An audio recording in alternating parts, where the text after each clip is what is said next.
This is practice test 1, problem number 2, and in this problem we are given 50 Major League Baseball ticket and meal costs listed in this table.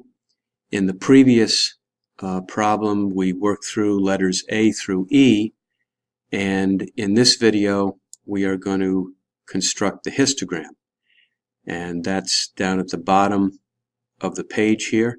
We are asked in letter F to construct a histogram using the frequency data in the above table. Show the class intervals on the histogram. So on the histogram we notice that we have the frequencies already listed here on the vertical axis from 0 up to 20. And we need to construct the class intervals along the bottom axis, the horizontal axis. And so the first class interval is going to be 120 to 129. That's going to be our first column right down here. The second class interval is going to be 130 to 139. Our second column right here, and so on. As we move across, the class intervals are going to be increasing all the way up to 170 to 179.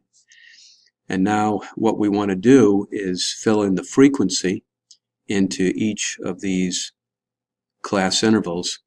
And if we look up on our table, we found that the frequency for 120 to 129 was 9. And so we would draw a line across beginning here at 9, between 8 and 10. Right here is 9. We'd draw a line across, and this column we would fill it in, representing the frequency of ticket and meal cost between 120 and 129.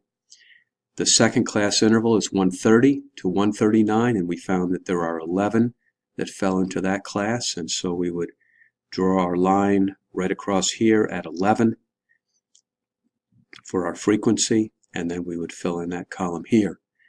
For 140 to 149, we found 14. And so in this column we would draw a line across at 14 and fill in that column, and so on. And when you get done, your histogram is really a picture of what your data is. It gives you a visual representation of it, and it should look something like this.